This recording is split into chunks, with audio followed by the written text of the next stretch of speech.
So to some people. Hi. This is Bashwati Bhattacharya from HOCK India. Hi Brian. Hi Fenil. Hi. Hello. Hi, Brian. Hi, Brian. Good morning. Good morning, everyone.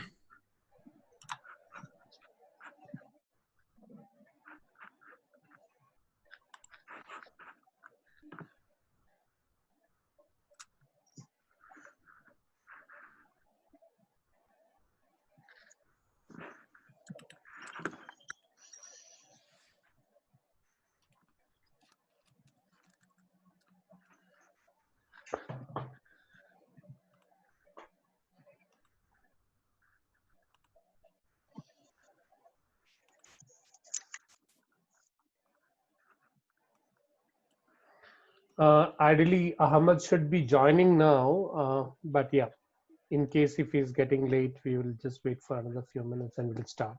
Yeah. We have around 120 peoples. Just let me check. So current participants is showing some 38. 38. Huh?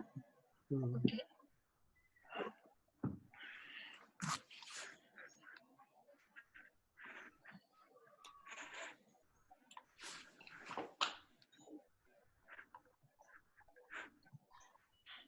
Kalyani, Rachna, do you have anybody else to join?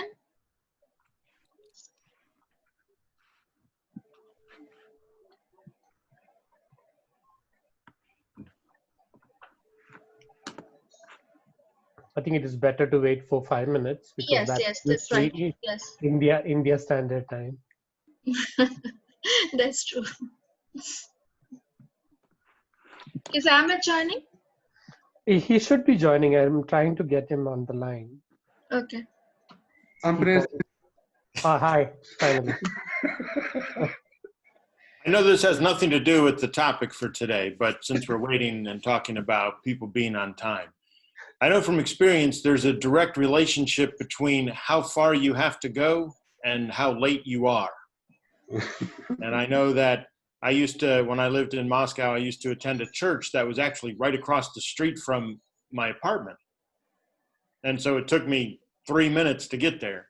And I was always late because I'd think, oh, I have time to go running this morning. It's just right across the street. It only takes me 3 minutes to get there. So I'd always try to do something.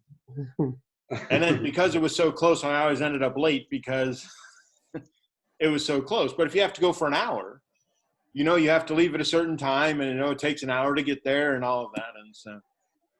And now when everybody's working at home and you don't have to go anywhere for work, it's very easy to show up late simply because you just have to go right over there. I can see the computer. It won't take me very long to connect. And so the relationship between how far you have to go and how late you are, I guess that's an inverse relationship. So.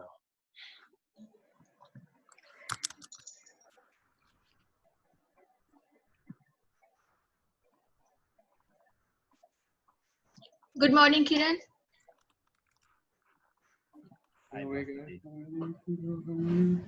Oh, hi. Hi, Kiran. Hey, Viren.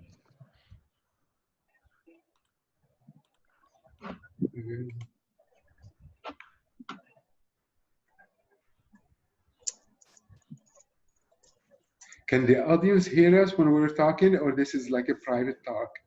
No, I think everybody can listen to us. No, this is public. This is public.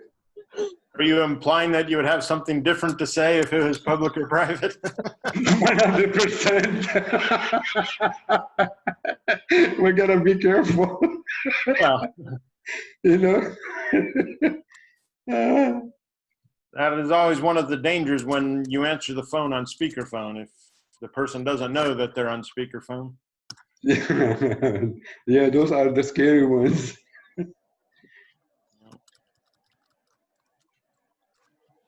So we have 50 participants now. Yeah, I think we can. That sounds like a good number Should to we start wait for some more? Kalyani? Rachna? Ma'am, can we just wait for some time and then start the session? Just Okay. 5 minutes. Just 5 minutes. Okay, fine.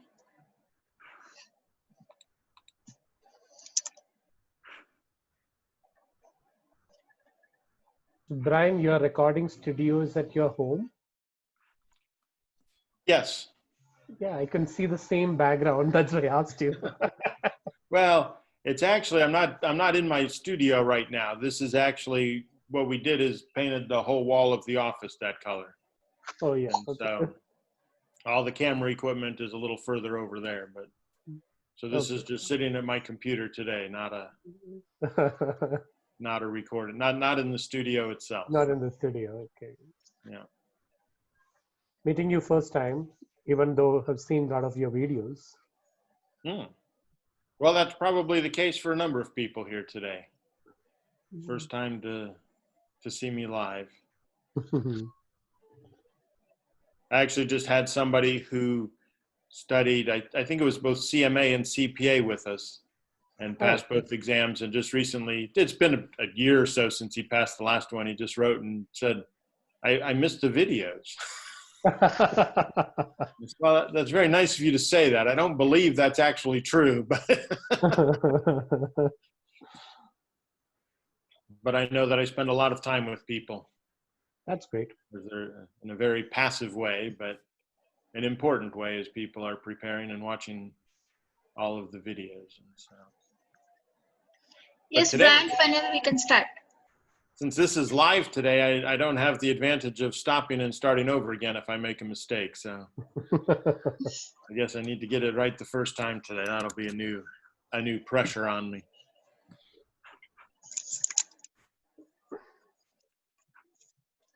I think we can start. Okay, let's go ahead.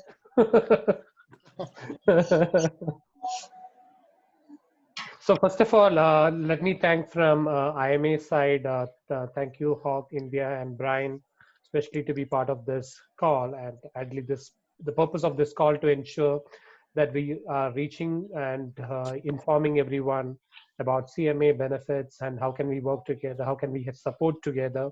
So that's the primary purpose of this call. And Bashwati, thank you very much. I know it's in a short notice we organized this. I'm sure we will continue these kind of sessions going forward to ensure more people are aware about the benefits of IMA and CMA. Now I think I'll over to you and then you can take it forward from me. Thank you so much, Fanil.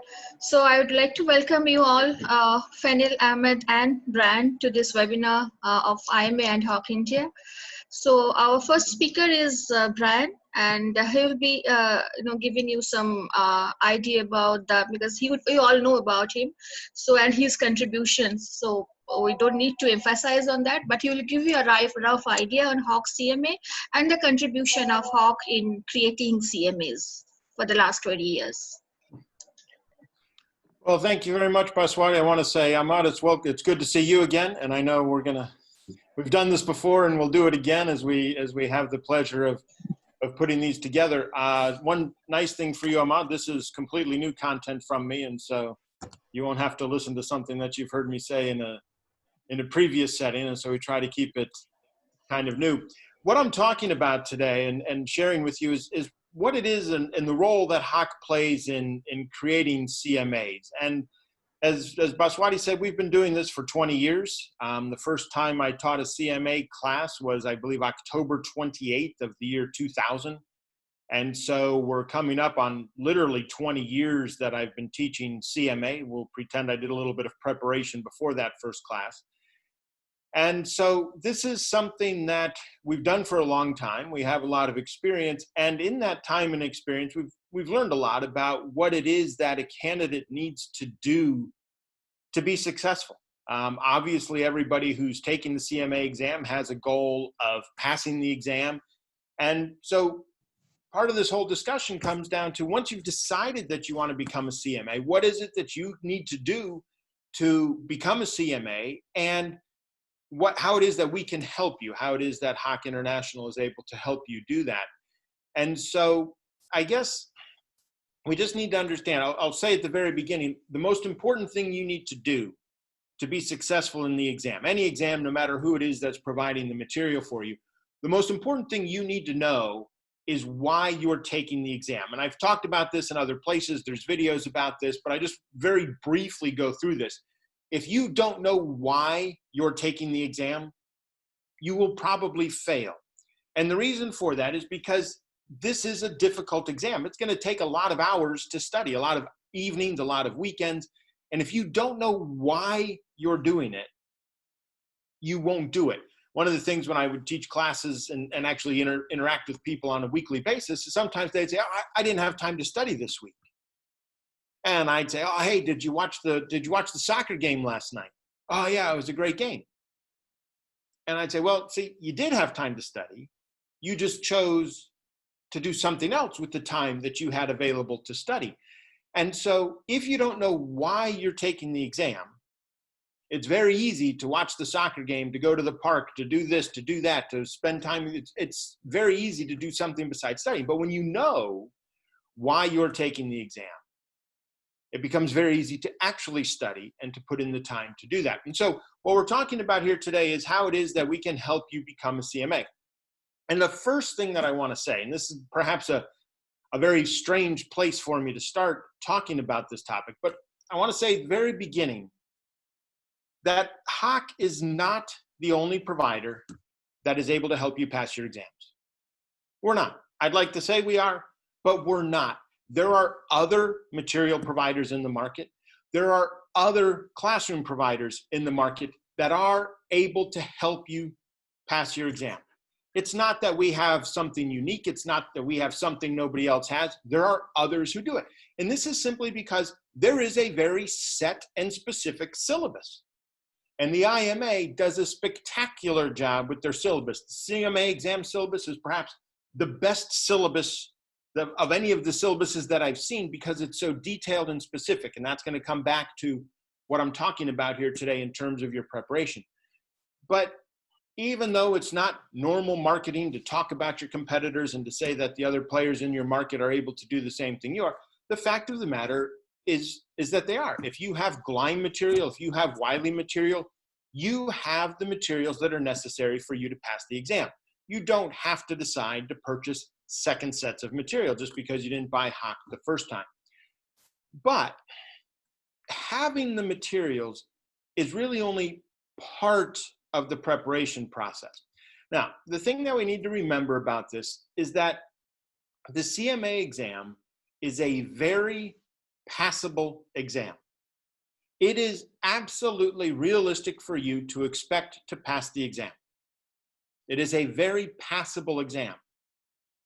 But it is also a difficult exam. Nobody passes the CMA exam by accident.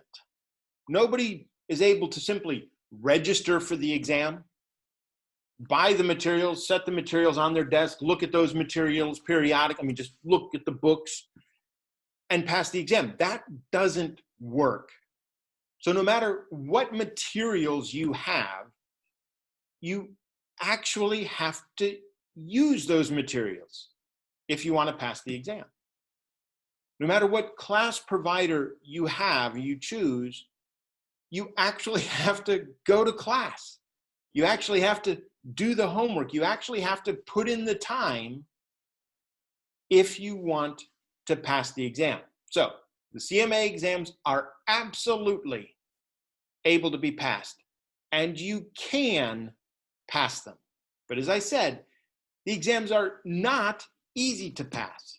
And if you don't make a serious, dedicated effort with your studying, you will fail. I can tell you right now, if you don't make a serious effort with your studying, you will fail. I don't care how much experience you have.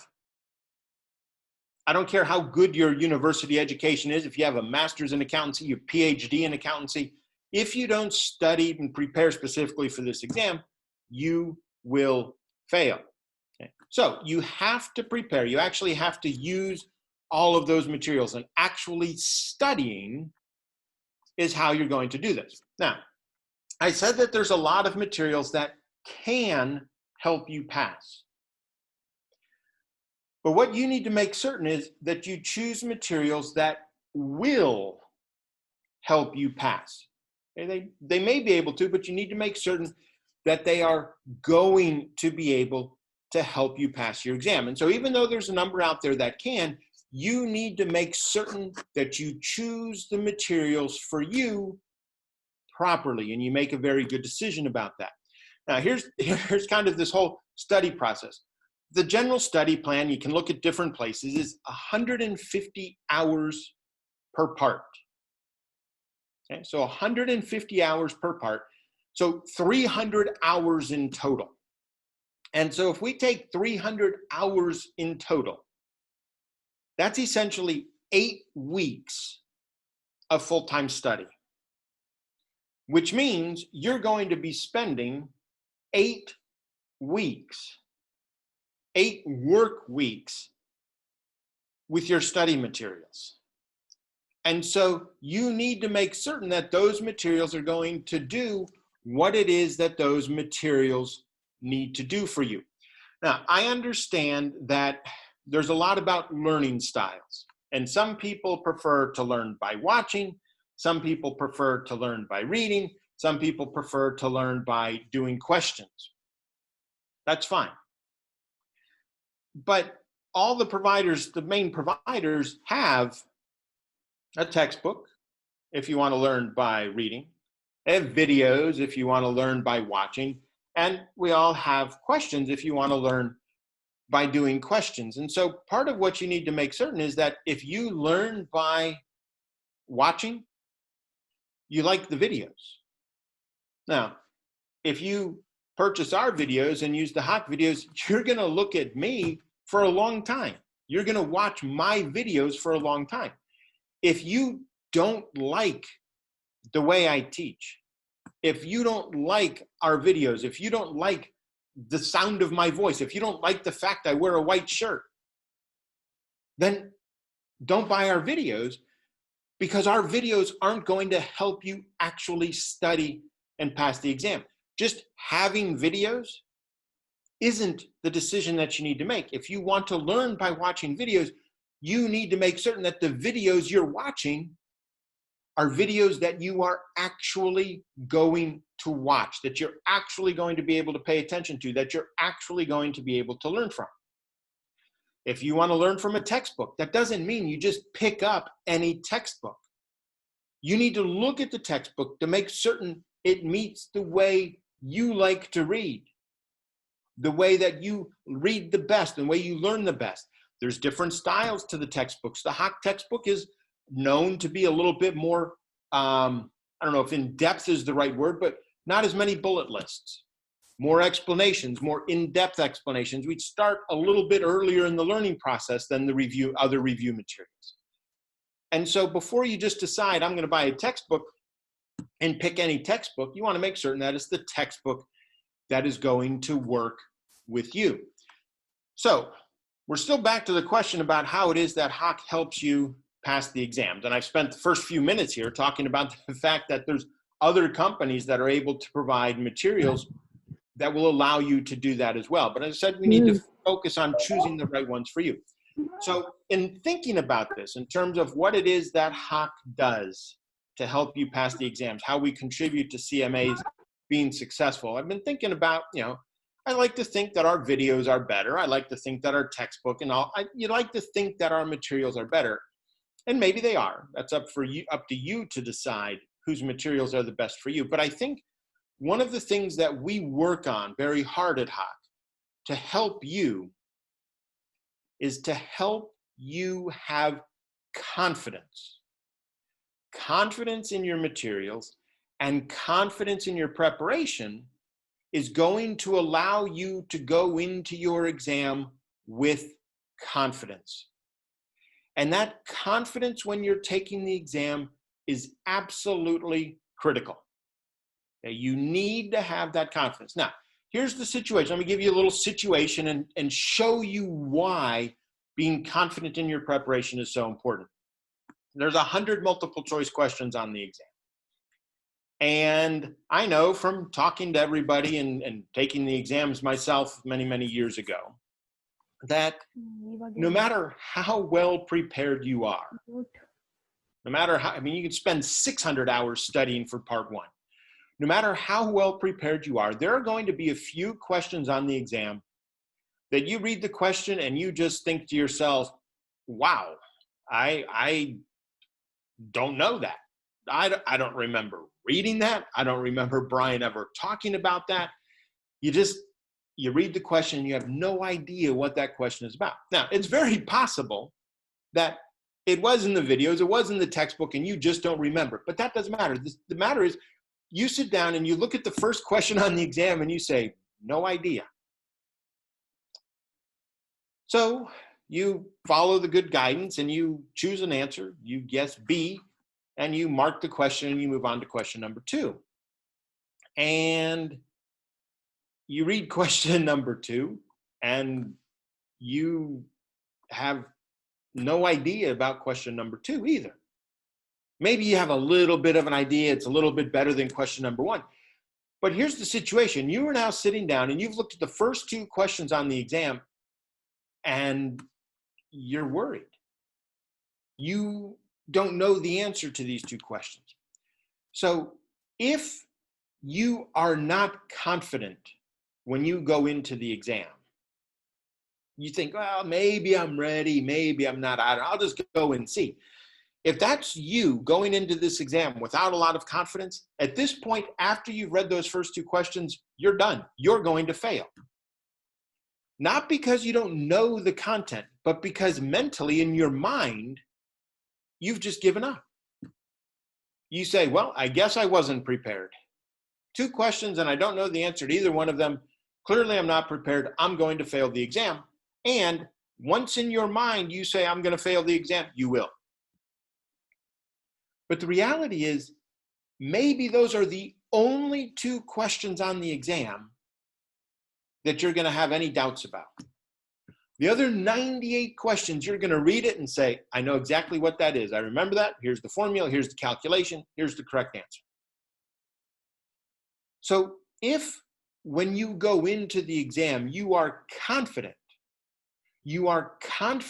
that you have prepared properly for the exam, at the end of those first 2 questions, you're just kind of smiling to yourself saying, wow, that's unusual.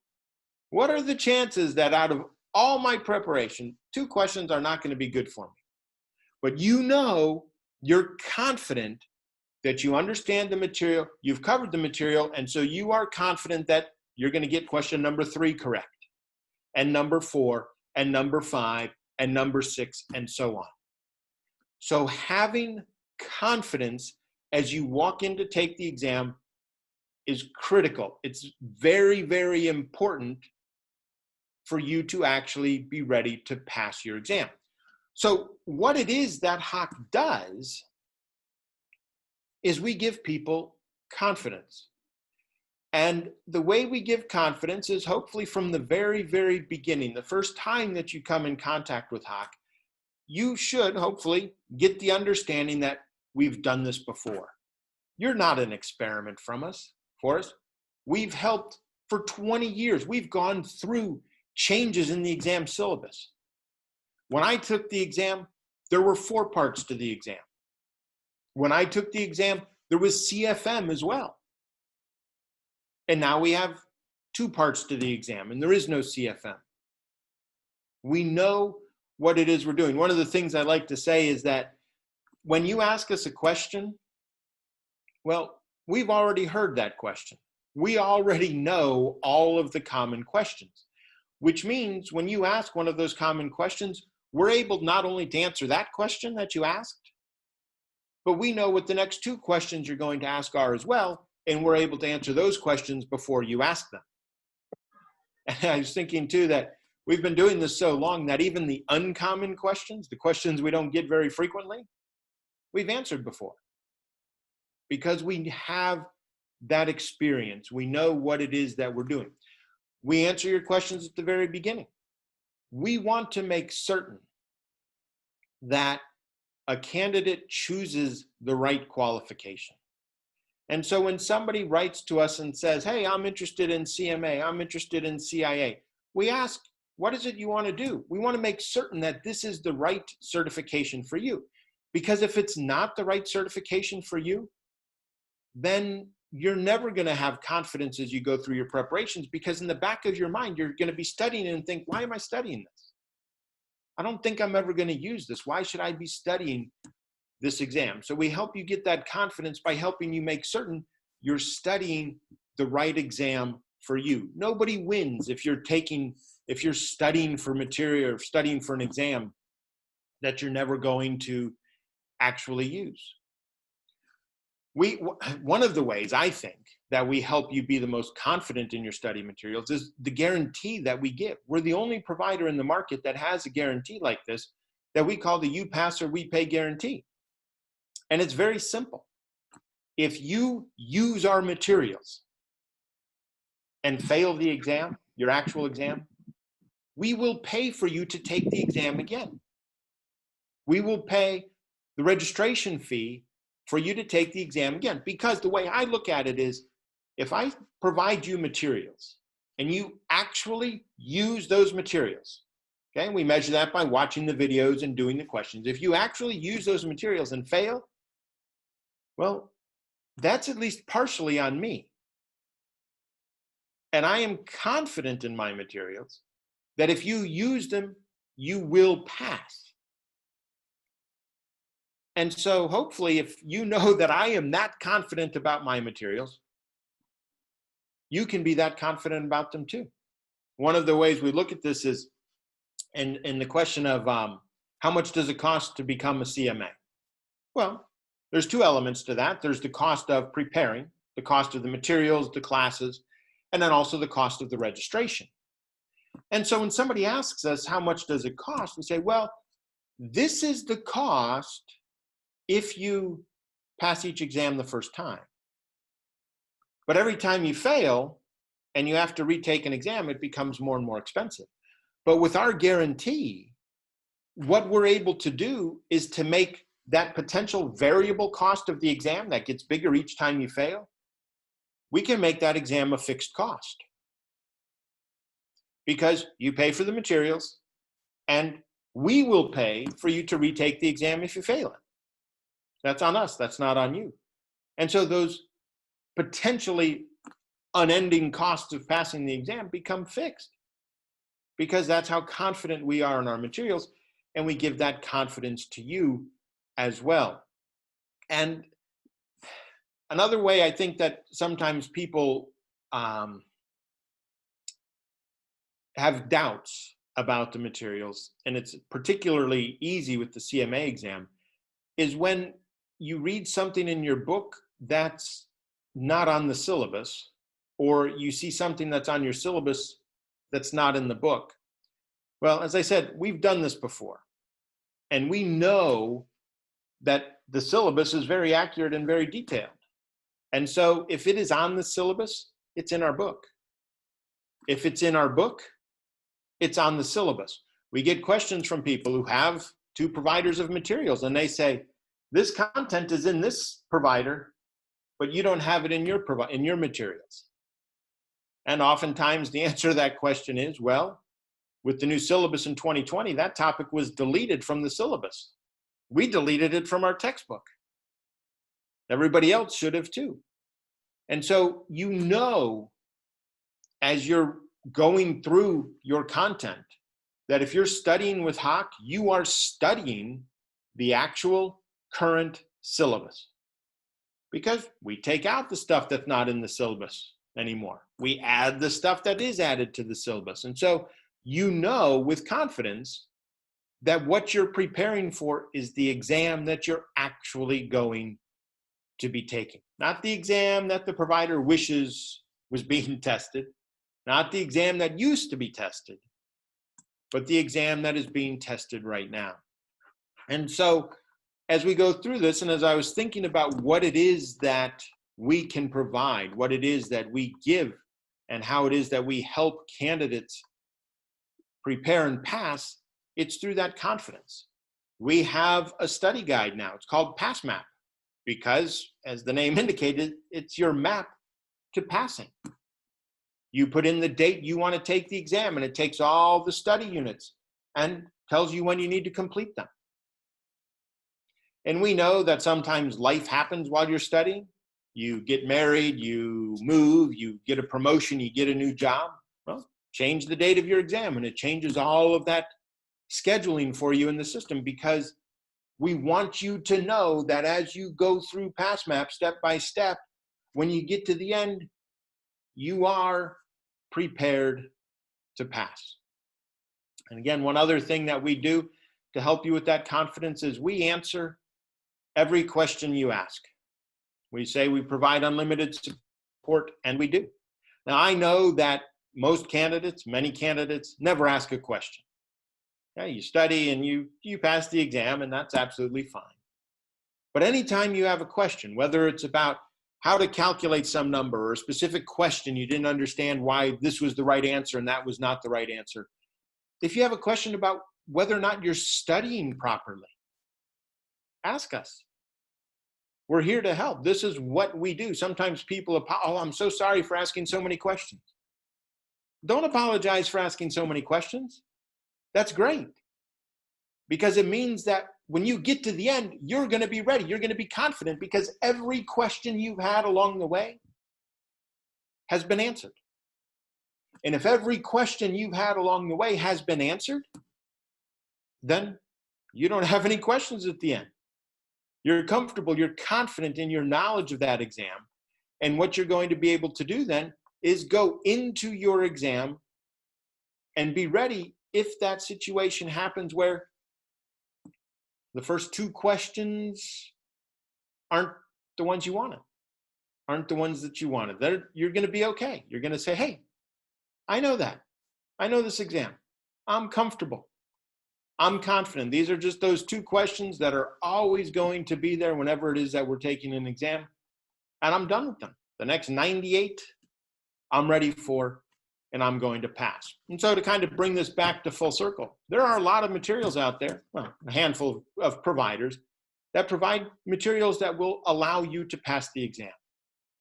What you need to do is you need to find the materials provider, find the live taught classroom provider, who's not only going to provide you with the actual textbook and the videos and the live instruction and all of that, but through that is going to help you feel confident when you walk into that exam. Because that confidence when you walk into the exam is what's going to help you get over those questions that you're not uncertain about. Because you know there's just a couple of those. And so find that provider that is going to help you prepare with confidence. That's our goal at HOCK. Our goal is to make certain that however it is you study with us, self-study or in a classroom, that you are confident when you finish studying. Because if you are confident when you finish studying and you're confident when you take your exam, I am confident that you're going to pass your exam. And so it's that confidence that is the best way that we're able to help you pass your exam.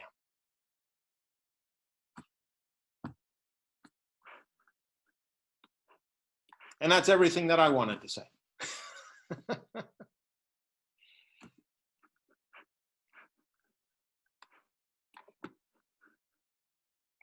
Do we want to do questions at the end or in the middle? Can't hear you. You're muted.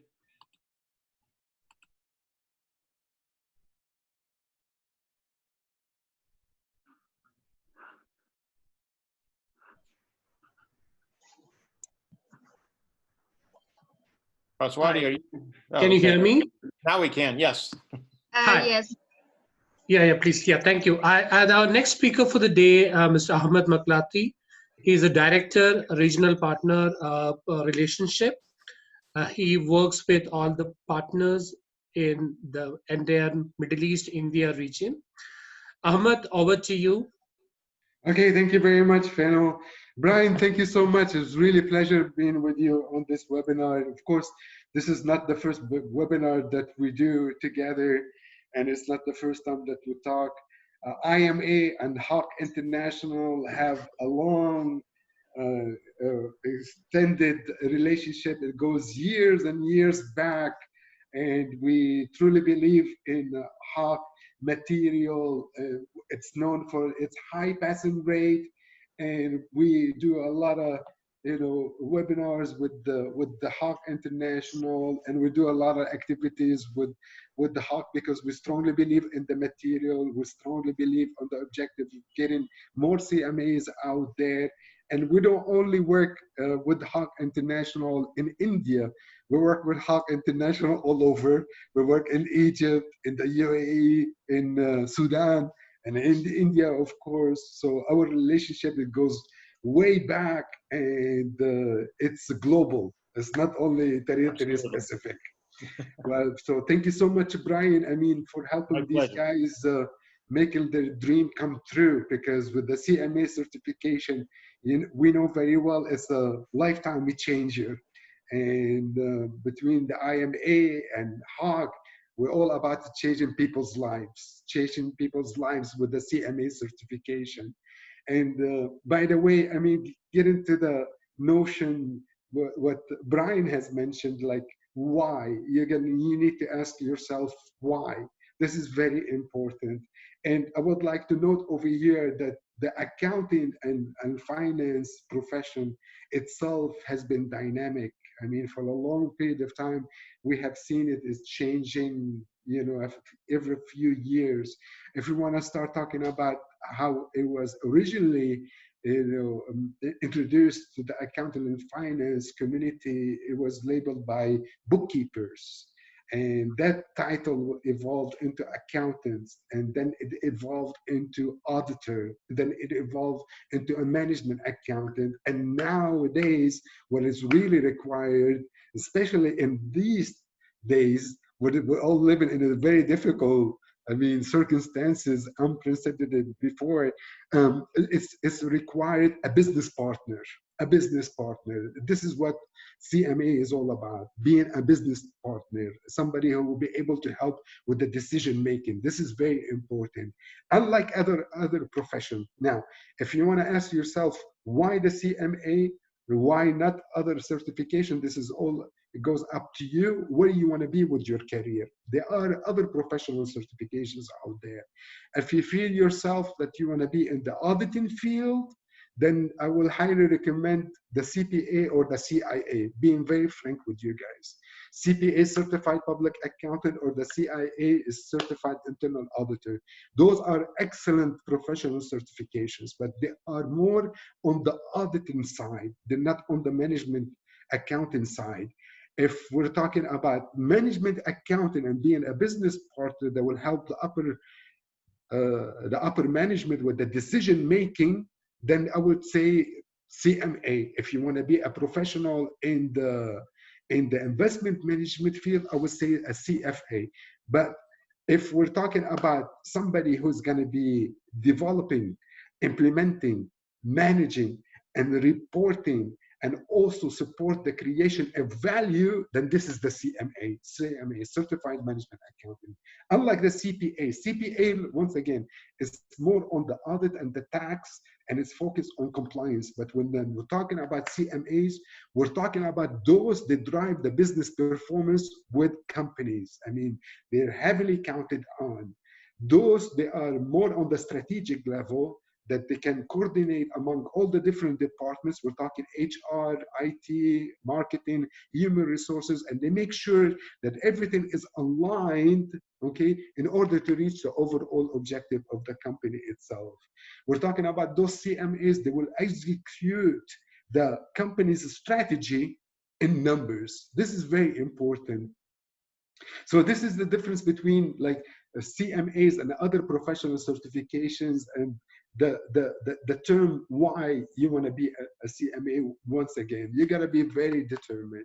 And if you have the commitment, you have the perseverance, and you have a study plan, and you're going with HOCK materials, I mean, you got nothing to worry about, because passing the CMA exam is not about rocket science. I mean, you don't have to be, a rocket scientist in order to pass the exam. But if you have all these tools over here, with the experience from HOCK, with the 20 years of experience, you'll be able to reach it. And there is no one better to lead you to be a certified rather than somebody who really sat for the exam and experienced the exam. Brian was mentioning about the 4 parts exam, and the 5th part exam, there will be a CFM.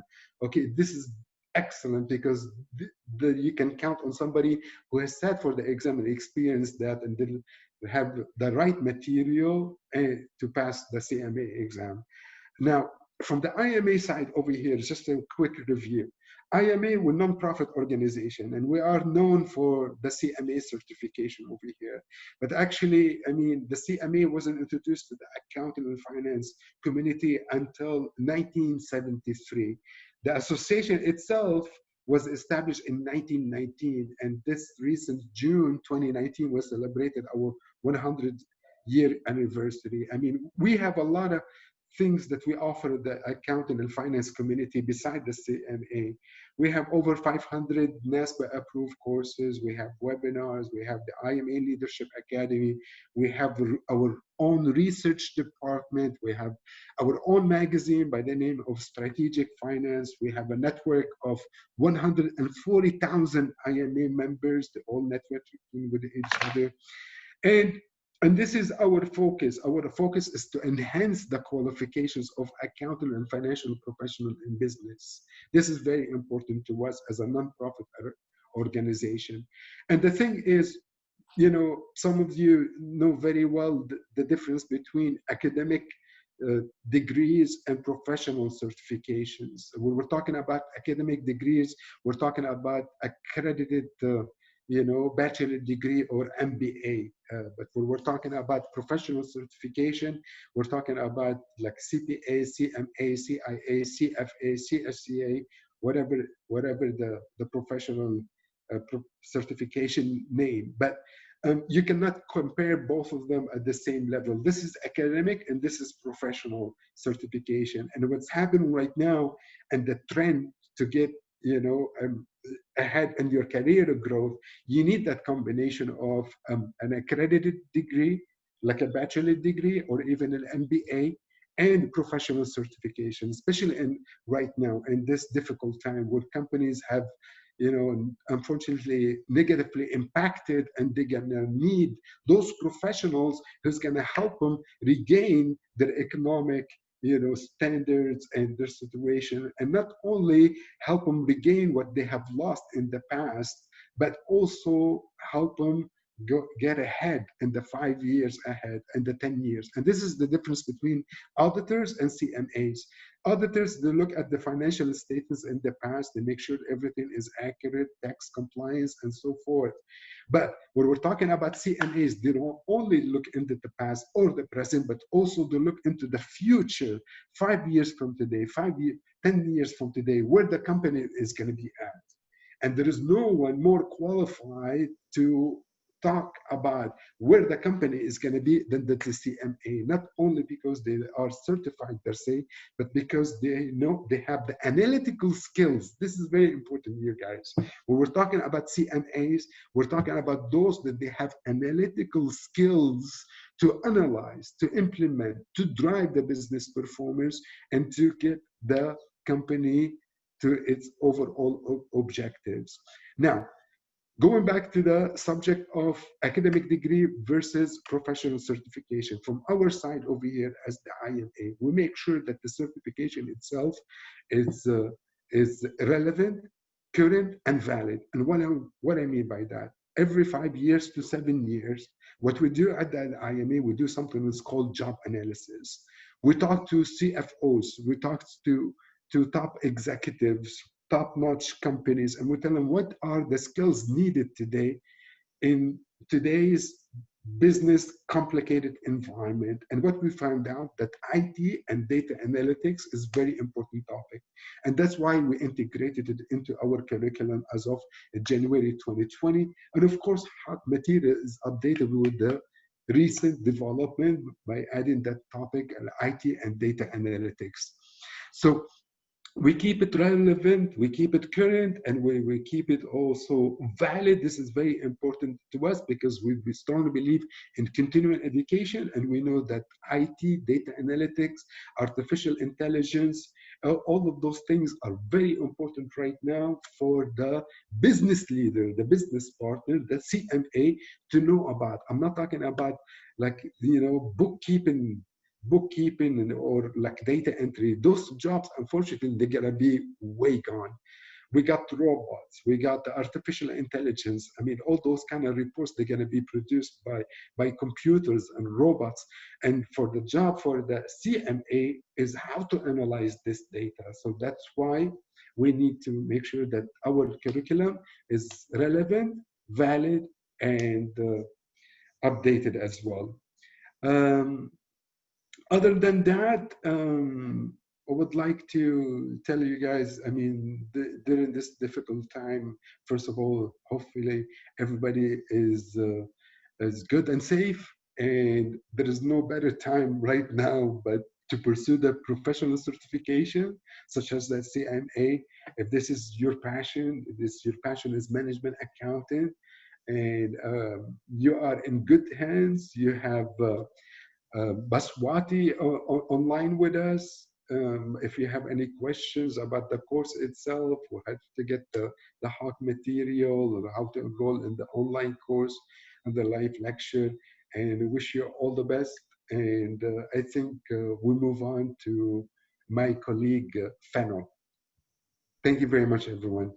Thank you, Ahmad. Can I interrupt for 1 second just to echo something that you were saying that I think is so important to everybody, and that is the CMA exam syllabus and content is so relevant and practical. And that's one of the things that, as you said, if somebody wants to be an internal auditor, you need to do CIA. If somebody wants to be an external auditor, you need to do CPA. If you want to run a company, if you want to start your own company, if you want to be a manager in a company, CMA is that education, that content about what it is that is necessary to manage a company, to make decisions in a company. And so whenever I'm talking to people about what is the right exam, CMA is the one that, unless you have a specific desire, if you want to go into investment banking, you need to do CFA. If you just want to be successful in your career, CMA is absolutely a wonderful certification. And so I just want to echo what it is that you said about the relevance and being practical and committed to what people need to know today. Excellent. So sorry, I just needed to share that as well. No, thank you very much for the interjection, and Brian. Absolutely, this is the beauty about the CMA. It fits any industry, any size. Even a CMA could be the entrepreneur himself or herself, because, I mean, as we know, I mean, it all trickles down to dollar and cents and numbers when it comes to businesses. Yeah. And this is what the CMA is all about, like driving the business performance. And thank you so much for all the content is something that if you work in accounting or some small part of a large company, everything that's taught in the exam, you can say, oh, I know that we do that. It's a different department. It's a different person. And if you work in a small company, it may be, you say, oh, we don't do that, but we really should. That would be a good thing for us to start doing. And so it's just a very practical, relevant content, which makes it a lot easier to study for. Yeah. Because you actually understand why you're studying what it is that you're studying, instead of it just becomes rote memorization of all kinds of things you're never going to use again in your life. So it's very relevant and practical. And so I'll turn myself back off now. It's all right. I would like to add one more thing, if you allow me, Brian, and this is very important when it comes to sit for the exam. That CMA candidate, they're going to be tested if they do understand rather than memorize. They're going to be tested on the analytical skills.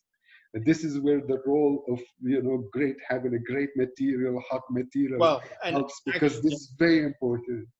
That's one of the things too about confidence. When we don't teach through mnemonic devices. We don't teach, these are the 5 key words. We want you to actually understand process costing. Because when we get feedback about the exams, people say, oh, well, the exams were different than the practice questions. Well, of course they're different than the practice questions. If the actual exam was based on questions you practiced, anybody could become a CMA. And that doesn't help anybody. You need to be able to think. And so if you memorize the mnemonic device, you memorize these 5 keywords or these 3 keywords, on the exam, when the question is present it a little bit differently, the question is about something a little bit different than what you practice, you're done.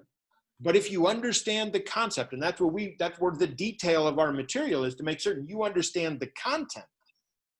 And then when the question asks from a different perspective or a slightly different way, you still are ready for it because you know that material and you're able to think through it yourself. And that's the confidence of being ready for whatever question they ask on the exam. Absolutely. Okay, we'll stop now. Thanks, Brian. We'll be back later. Fennel, over to you.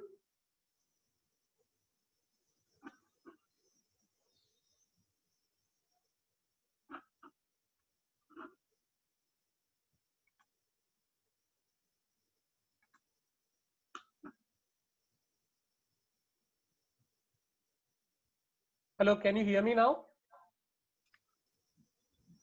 Hello. Yes, can Fanil, hear we you. can hear you. Yes, Fanil. Okay. Thank you very much.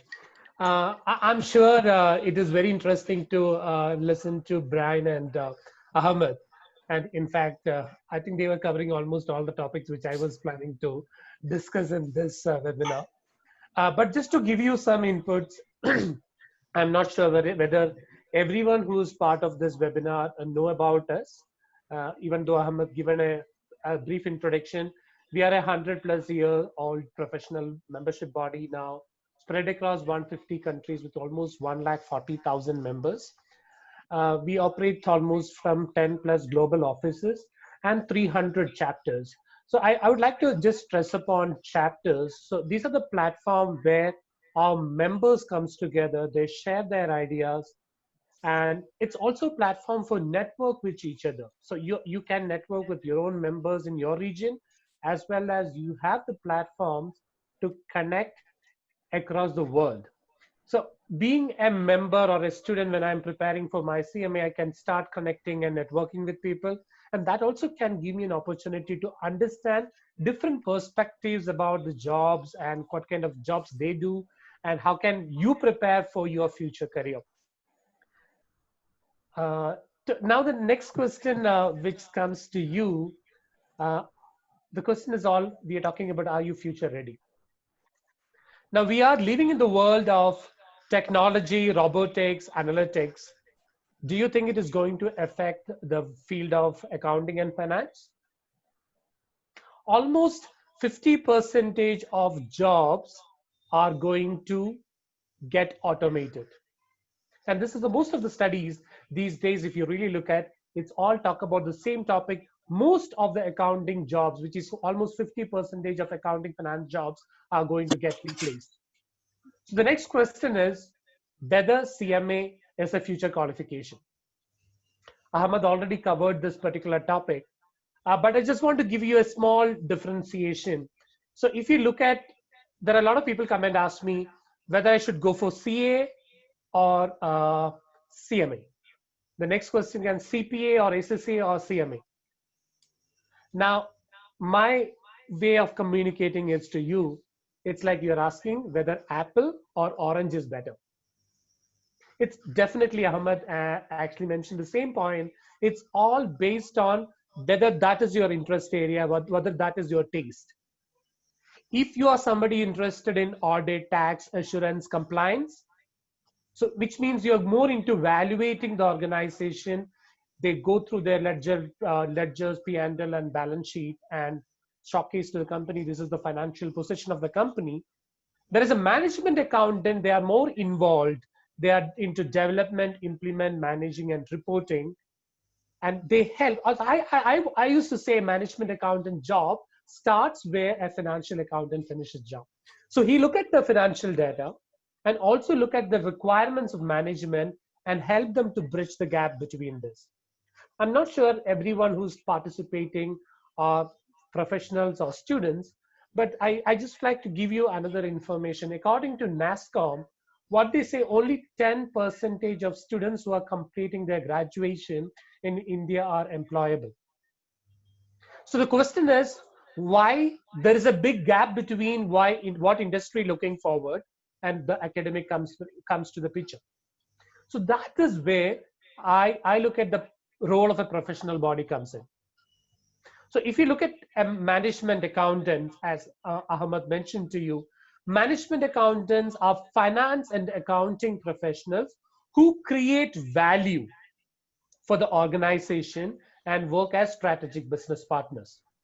So their role is not into looking at what happened, their role is looking at to the future. So they work in planning, managing risk, cost management, performance measurement, decision analysis, strategic decision making. So as a qualification, when you look at CMA, according to the studies or the report, what they say, 80% of CMAs globally feels that their certification enhance their ability to move across the business areas. So being an accountant, sometimes, if you're a financial accountant, you end up you're working only in the accounting and finance domain. Whereas a management accountant can move across the areas of business. And I would like to say, wherever you need to take a strategic decision, that is where a role of a management accountant comes in. And that is one of the reasons behind why management accountants are fit everywhere. When I'm talking about management, I'm a deep fan of management accounting. Maybe I worked for such long time for management accounting as a qualification. I've seen the kind of growth happening for people around the world. So, I've seen, even, qualified accountants, chartered accountants, or MBA finance graduates come back to us for doing CMA. One is definitely they want to do a professional qualification. And another one is they want to look at a qualification which is future focused. And that is where I look at a role of a management accountant comes in. And again, according to our members or qualified members, 34% of members, they work as CFOs, executives, and controllers. 22% of them work as directors and managers. 33% of them work as accountants and analysts. When I say accountants, they work as cost accountants, management accountants. They work in F&A, FP&A, costing, pricing. They work in investments. So you can say they are the people who are completing their CMA and in the first 5 years of their career.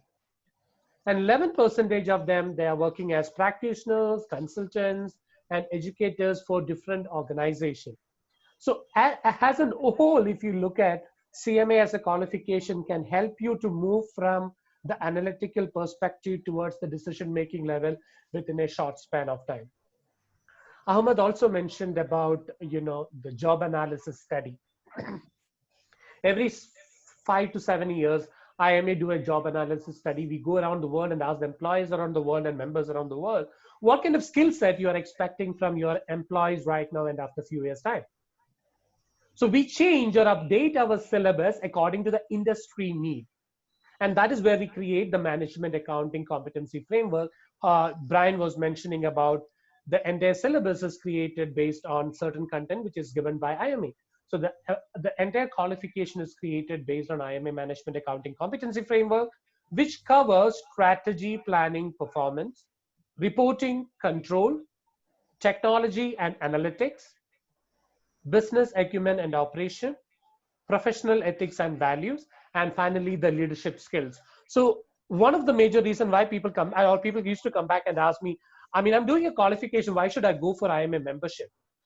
So when you are part or when you're doing or once you join with IMA, once you become the IMA member, you get a lot of free support systems, a lot of free webinars which are organized by IMA. This is more related to leadership, team delegation, time management, conflict management. So a lot of these kinds of topics we cover under IMA membership benefits. And those who are new to the qualification, it's a two-part examination. It's not two-paper examination, two-part examination. Each part consists of 6 core practice areas of management accounting. So don't ever think that, sometimes I've seen people talking like, oh, it's just two-paper exam, you can clear easily. As Brian said, it's a difficult, rigorous qualification. I don't want to maybe say difficult. I might say it's a rigorous qualification, but you have to prepare really well. Ahmed and Brian actually mentioned the same point. You need to change your learning pattern. You need to learn more concept-oriented. and analytical oriented while you're preparing for your CMA examination. Now, many of you completed your graduation or doing your graduation or post-graduation might think I studied all these topics as part of my graduation or post-graduation. So what's different with IMA or CMA as a qualification? You might learn all these topics from level A, which is knowledge and comprehension. In a way, if I look at what it is, define it as. But when it comes to IMA go in depth, which is more into application, analysis, evaluation, and synthesis. So that is where, as the previous speakers mentioned, you need to learn more analytical. So I used to tell, you have to go back as a small child. If you have somebody at your home with 3 years to 5 years, just notice them. What they do, they ask the same question multiple times about the same thing. So when you learn, ask yourself, first of all, why I'm learning this, where I'm going to apply this. So you have to look at more application, to concept oriented learning while you're preparing CMA.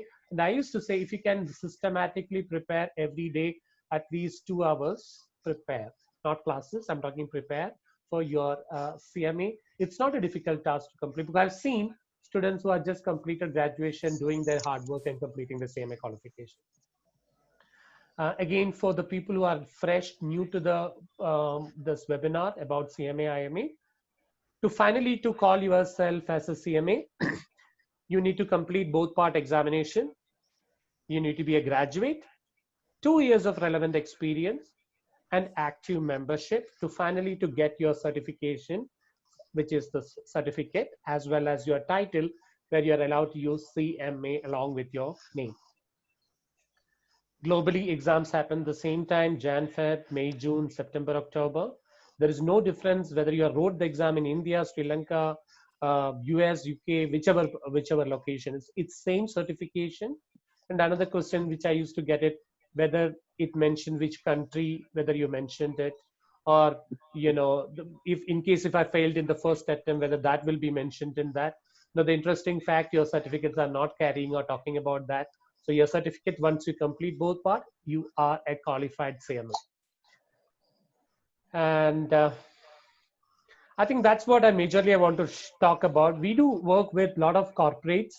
When I say we work with, or these are corporate supporters, some of these corporates work with us in the research initiative. Some of these corporates, we work with them, enhancing the skill set of the employees within the organization. And we also look at, some of the organization come back to us and asking for the employees, for the, placement opportunity, or, even job opportunity for our CMAs. So we extend that, whatever support comes to, or whatever requirements comes in, we will share it with everyone. Just want to share a few job postings came from a few organizations with Accenture, Wipro, L&T few. So that's what I just want to give you a basic background about CMA. We covered almost other topics. So now I think I will keep it open for questions. Anything related to IMA, CMA, maybe Ahmad and myself can definitely talk about. And when you talk about more, if you want to more know about the learning pattern, how HOCK is going to support, you have Brian as well as Bashwari as part of it. So we are happy to do that. And from my end, I would like to really thank Brian and Ahmad to be part of this session and making it more engaged session rather than I used to make the presentation across. So thank you very much. Over to the questions.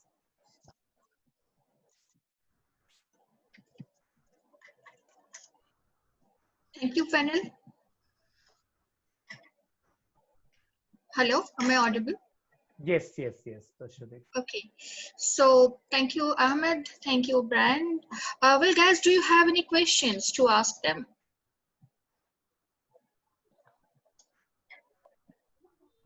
We can ask them. There are a lot of questions. Please unmute yourself, because I can see a lot of people are typing in chat.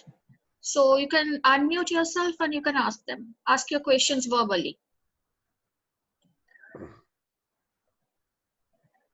Oh, okay. I can see even Brian answered for most of the questions here in the chat box.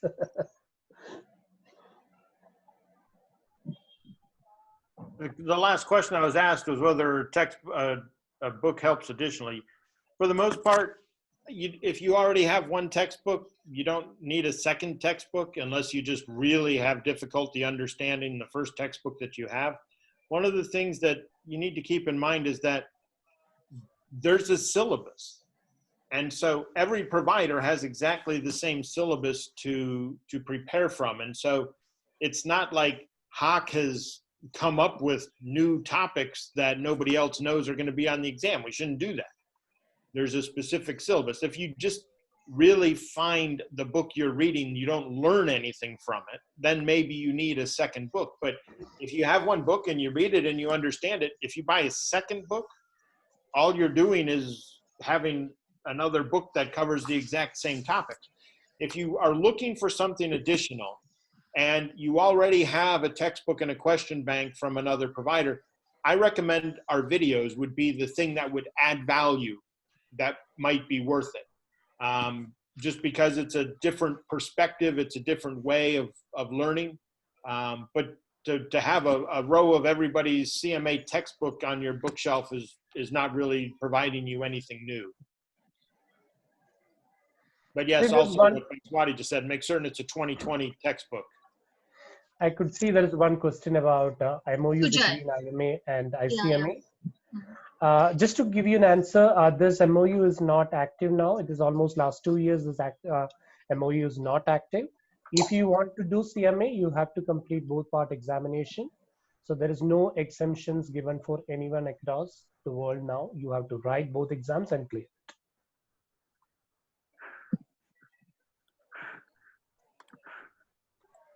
There's some questions about discounts and all that. You have to get back to HOCK India regarding this. There might be some bundled offers coming from HOCK India. That will be definitely beneficial for candidates. So you can check how it is and that connect directly with Bashwadi regarding that. Good morning and good evening. I'm Ram from Bangalore.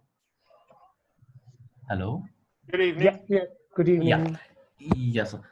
Just I have two questions. I'm a working professional, and what could be the feasibility of writing the exam in October? 1 point.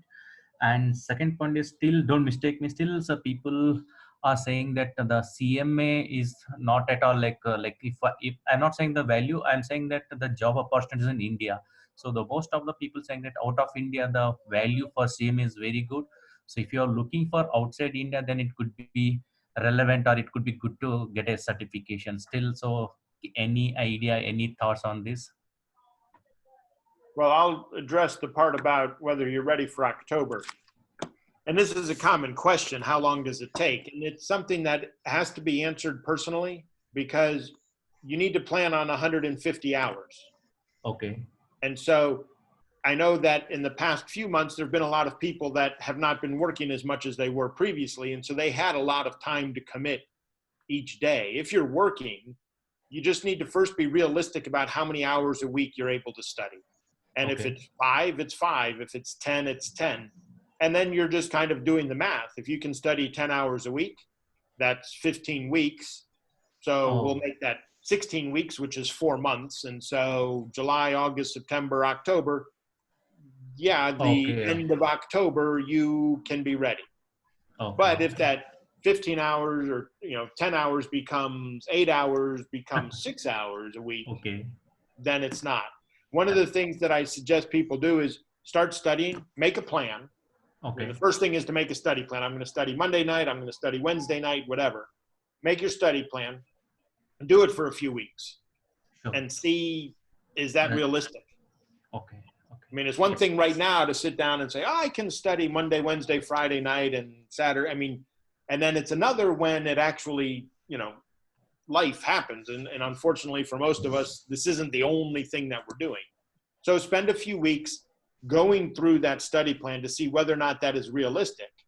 And then you're able to do the math and say, no, October, probably not. I better plan for January. Yes. I'm getting it. Thank you. Thank you very much. I think addressing the second part of it, you have seen the recent, so one of the challenges, you might not see much of job postings happens in the public platforms for CMA. The reason is we have somewhere around 7,500 plus the IMA members in India. So definitely there is no need of a specific advertisement. But what we have seen recently, there are a lot of organizations reached out to us. I've seen you few, even like I was talking about the few things here. So even the recent one was BNY Mellon. So they were asking for, there are different levels of people who are like freshers as well as experienced people with Okay. CMA. So the opportunities are there, and there are so some of the organizations come back to us very specific for USCMA, because this is something, because they reach out to us and we reach out to you. But from, if you really look at from the account finance and management accountant perspective, the jobs are more opening up. So I just want to give you one example. HPE, I'm sure you all know that. So Yes. they were actually approached us in the month of November, and they said they would like to hire somewhere around 18 interns for those who completed at least one part of CMA program. I Yes, was yes, I'm happy aware to, of that. yeah, Yes, and I'm I'm happy to sorry. say, yeah, I'm happy to inform you that finally they ended up more than hiring 42 people for their internship, just because of they start realizing the value. So I'm not Okay. saying there are a lot of opportunities right now, but on the same time, there are organization already approaches, and we reach out to our members and candidates, depends on which stage they are. And I Okay. would also like to say, like, never ever stop applying for the right jobs when it comes to their profile. So look Okay. at the, what are the learning areas which you've done. And if you're specifically comfort in particular level, and on that level, when you see an opportunity, please apply for that. Because now Sure. companies knows that the qualification and CMA is really gaining ground in India. So if I look at last 2 years, especially the kind of, awareness and, the kind of reach which is happening for CMA, it is amazing. So that's what I would like to share it here right now. Yes, sir. Thank you, sir. I got it. Yeah. Thank you.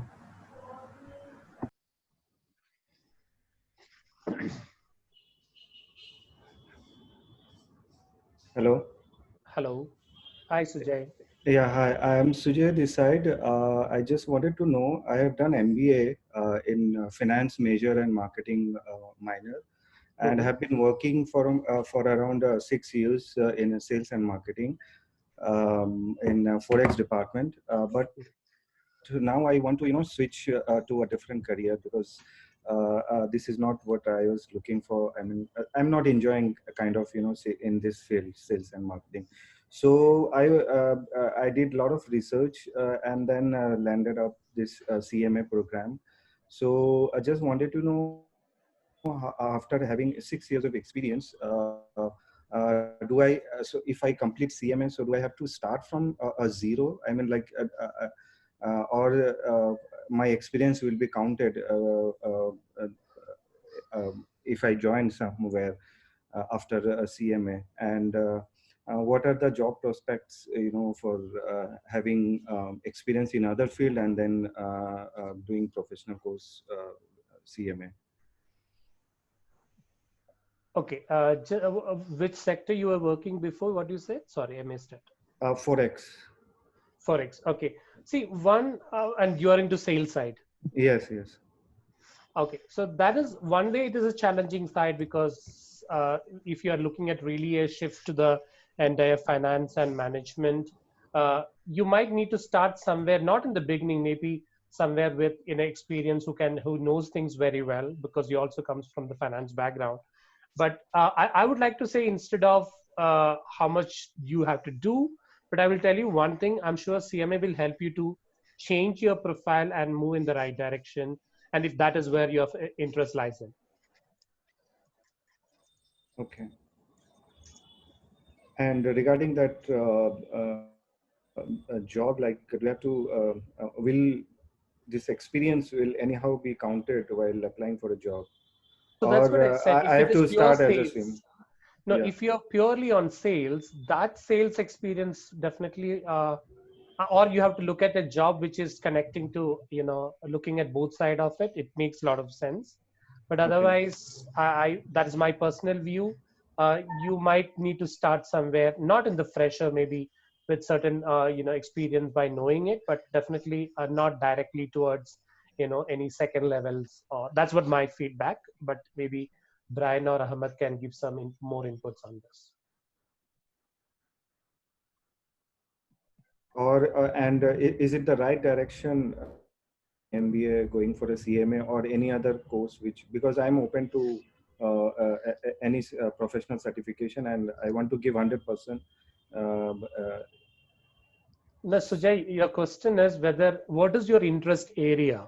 Whether you are looking at right now towards moving towards finance, or whether you are looking at more towards moving towards sales, you have to decide where you want to move. Finance, yes, obviously. Okay. Ahmad, do you want to add something?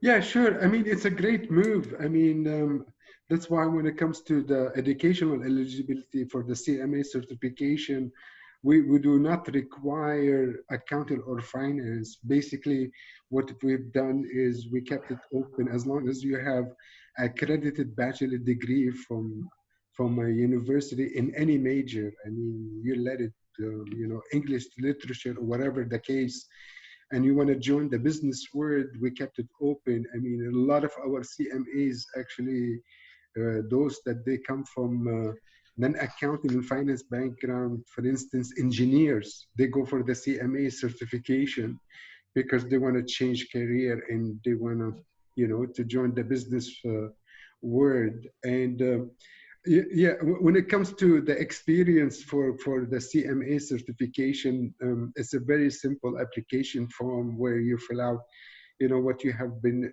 doing when it comes to accounting and finance. You don't have to be in particularly be involved 100% in accounting and finance, but let's say you work in sales and marketing, and if you are involved in budgeting process, this is considered experience in accounting because budgeting is an accounting experience. So, and even if you sit for the exam, you could get credited that you passed both parts of the exam.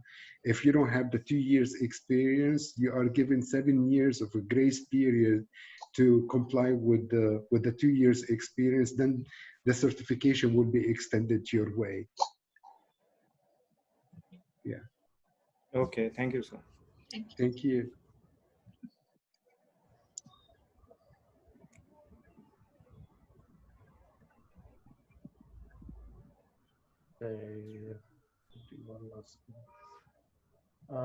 Everyone was tracked. Rahul, you had a question regarding the essay questions?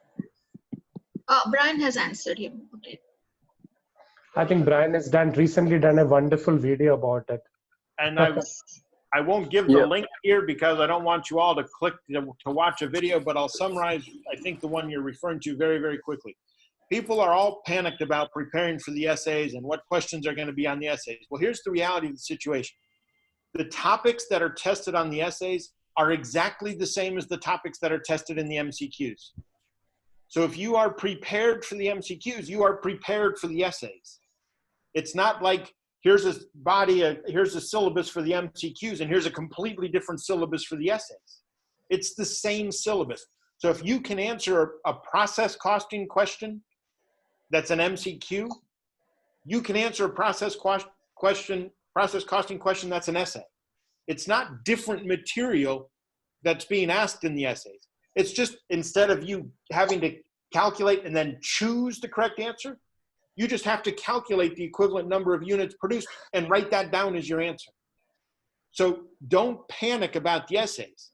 If you are prepared for the exam, if you consider yourself prepared for the MCQs, you are prepared for the essays as well. It's the exact same content that they ask you about, just the format, the structure of the questions is a little bit different. Yeah. Hi everyone, and good evening, good morning to all. And Brian, thank you for answering my questions. Right. So yeah, I started studying like 2 months. It's been 2 months, and I have completed MBA in finance from the Deakin University, which is in Melbourne. Right. I'm right now in India. I'm back home. So I thought of start studying again, and I got to know about HOCK from my friend. So that is why I chose this, and the books are pretty good. They are actually very easy for me to understand. And yeah, I wrote, like, I've been giving practice exams. I've been taking practice exams. I've been scoring more than 80. So can I like take the exam like in the month of July? I'm like asking you again, but you're on mute, Brian. You're on mute. If you're scoring more than 80, you're ready to take the exam. And if assuming that between now and when you take the exam, you keep studying, Yep. you'll be fine in July. Just keep doing what you've been doing. Keep going for these next 3-4 weeks, whatever it is, until you actually take the exam, and you'll be ready in July.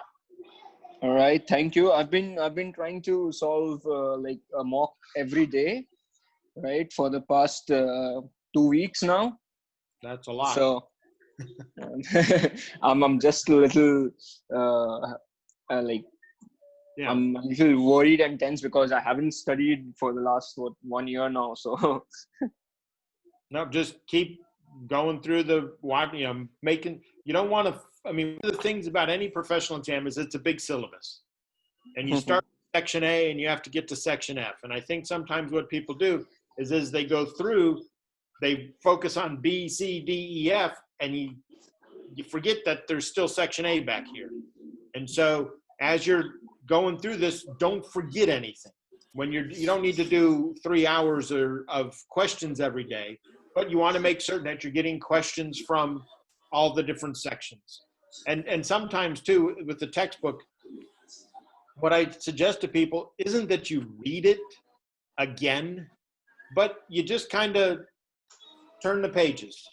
Look at the titles. If there's an example, you just kind of, look through the example and just, you want those terms to just kind of stay in your memory a little bit and not just disappear because it's been 4 months since you studied section A. all right. Thank you. Thanks. That was it, right? Thanks. And you answered my essay question problem. So yeah, thanks. Yeah. For everybody who's sitting there wondering how to do this, one of the things that we recognize is it can be intimidating. I sit here and I say, you're going to spend 8 full-time weeks studying. That's a lot. That's a big commitment. It's a big financial commitment. It's a big time commitment. The syllabus is 30 pages and single spaced, not double spaced. And so there's a lot of content.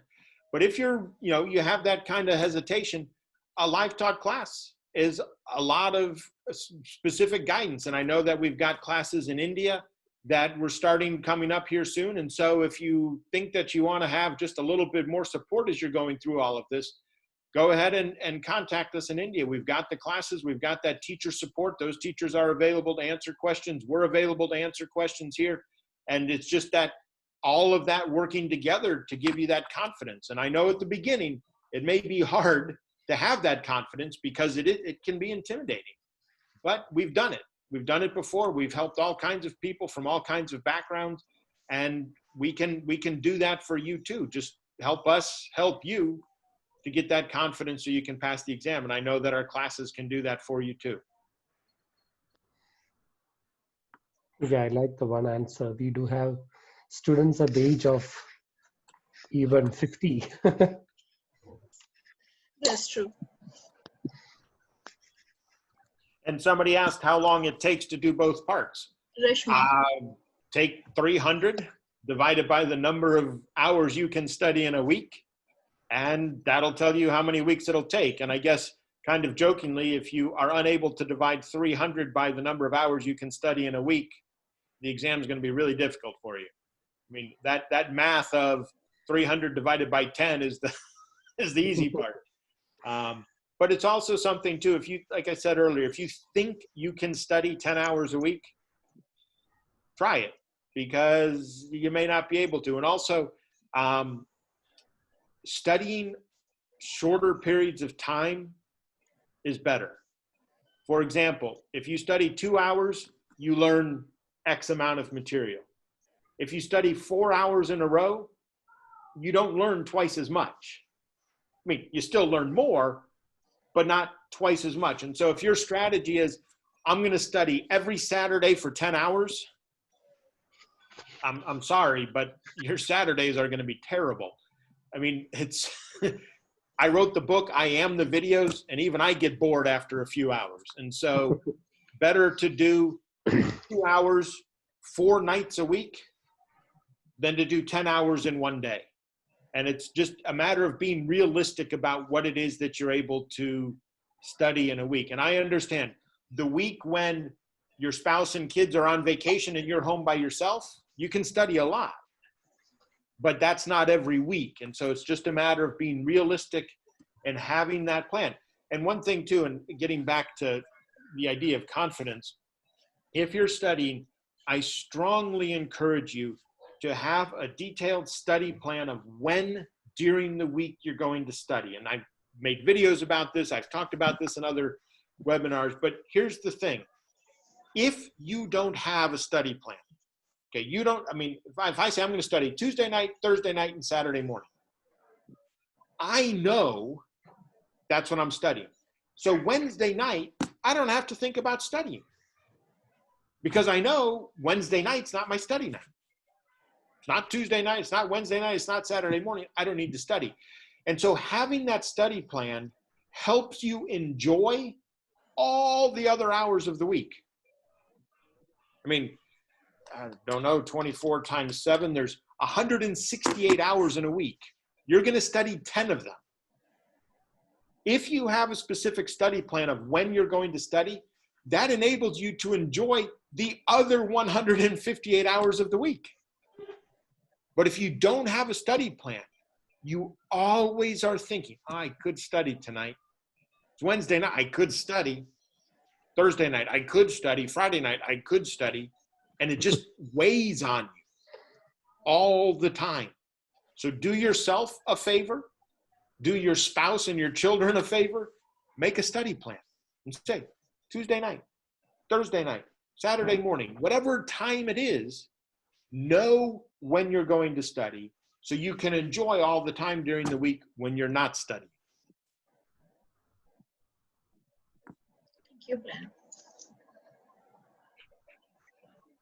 Amit, I will get back to you later regarding the MOUs, right?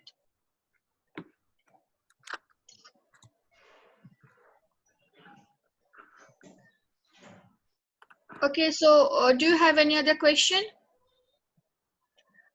As Brian has already told about the HOCK CMA material and the videos, I would like to add that from the India chapter, we are providing live online interactive classes as well by Indian CMAs, very veteran faculties we have with us, Mr. Ganpati and Mr. Sanjay Ramchand.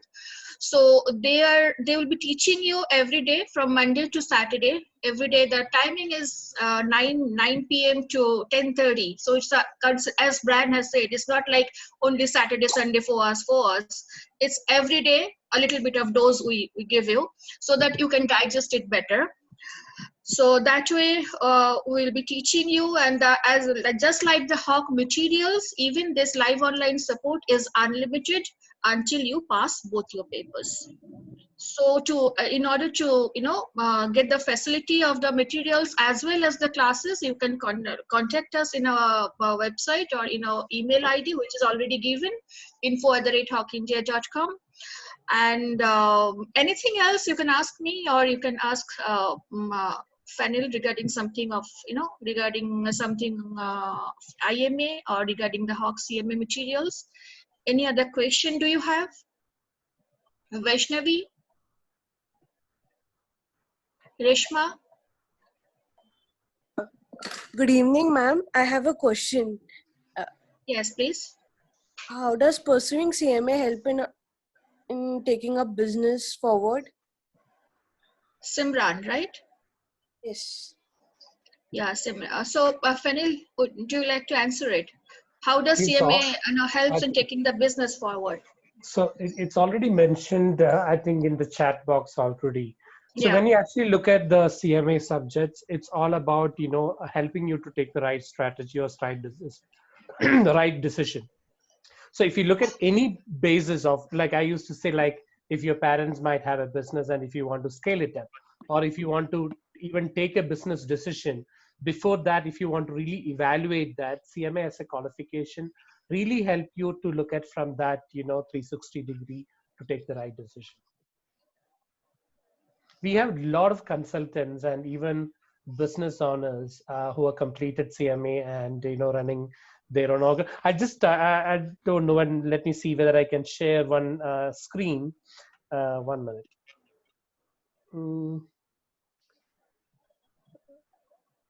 Sorry, I think that file is not missing. So I'll just give you one example.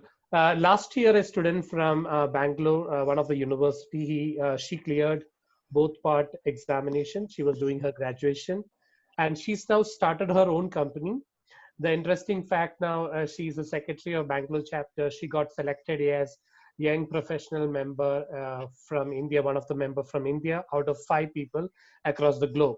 So when we talk to such people, they see, what they actually talk to me and they actually share their experience. They say, whatever we learn, we can actually start implementing while taking, a new strategy, or whether we should look at, go ahead and work in a particular business, in what format, and how to analyze that things. So actually, these are the feedbacks which I got it personally from, few of our youngsters who even completed CMA and started their own consulting or their own companies. Thank you, Fanil. Thank Well, you, Shubham, sir. you have a Yes. question, right? I Shubham think has a question regarding the exam center in Pune. I think there is a question from Kiran. No, Kiran, Kiran is from Pune. You have any questions, Kiran? Yeah, a couple of things. What Shubham had asked about, an exam center, if there is a possibility within Pune. And second question is there a thought process of having a campus interviews for CMA? The first one with regards to the center in Pune, I'm not sure, because I remember there is a recent discussion about the number of examiners. I mean, the people candidates who are writing examination, but the challenge is Prometrics cannot start an exam center just for CMA. So they look at the overall volume of all other different examinations happens in their platform to start. That is one. And second challenge is now Mumbai is just 2 hours from Mumbai, and now what happens? Or even if the people are staying in Pune, they might be registering in Mumbai area, so that will be considered as one of the locations. But I remember there was a discussion came up that the number of candidates writing. I'm not sure, but maybe after some time, once the members or the candidates grow up in every market like Pune, I think it is picking up really well in Pune. So once I think reached, maybe we can again request to Prometrics. With regards to campus interview, not really. The reason is we don't have that much people in one location to do them. So what we do now, whenever, like last year, we had almost 9 to 11 companies reached out to us, and for different profiles.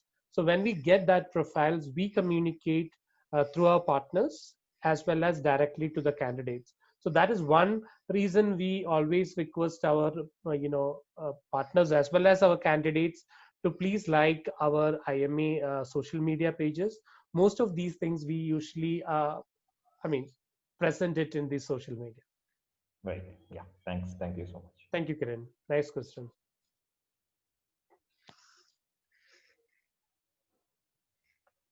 Hi, sir. Good evening, Kalyani. This side. I have a question. So, like when we handle questions from the candidate, a very frequent question which I have been coming across these days is that regarding the scholarship which IMA US is providing. So, can you please highlight some points, like what exactly this scholarship is all about, and how does it work for the students? Okay, hi. Thank you, Kalyani. First of all, the scholarships are given to the colleges or universities, or colleges affiliated to university or the universities itself. So we do have our certain internal norms. Based on that, if a student is doing a student who's studying with a college as a full-time program, they can reach out to their dean, director, or principal or vice chancellor to nominate them for IMA scholarship. So based on our criteria, and it is 100% the university official, dean, director, principal kind of a person need to apply or you may nominate for the scholarship. And once they nominate, we look at based on the certain parameters, and if they can get up to 10 scholarships for a university.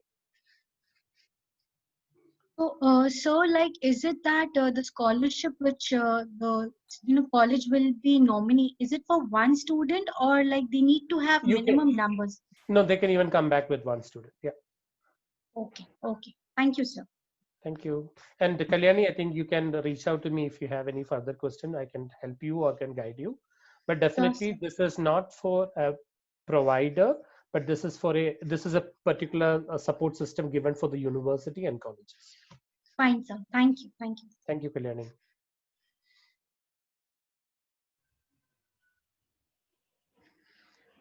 I think we have done. So I think there is no further questions, and happy to see most of the people are stayed back till end, and I'm sure this session from everyone, especially from Brian and Ahmed, given you a lot of insights about CMA, IMA, how to prepare for CMA. I think the one thing which I really like about what Brian said, first you should have the confidence of preparing for CMA. I think that is one of the challenges which I personally seen with candidates. They all get into CMA, they'll all jump, and they don't have the confidence to swim. So I think that is what HOCK is providing to you. So thank you once again, Brian, Ahmed, Bashwadi, the entire people who joined for this webinar. I'm always here to support. Whenever you want to reach out, you can reach out to me. My name is Fenil Vadakan, and you can text me, WhatsApp me. From here we as part of IMA, we are a small team of 3 members right now in India. Due to lockdown, we are not able to increase the number of people. Maybe after the lockdown, we might be able to see more people in India working for IMA to spread the word about IMA and CMA, as well as so our primary objective is to support our students and members. So we are always here for that support.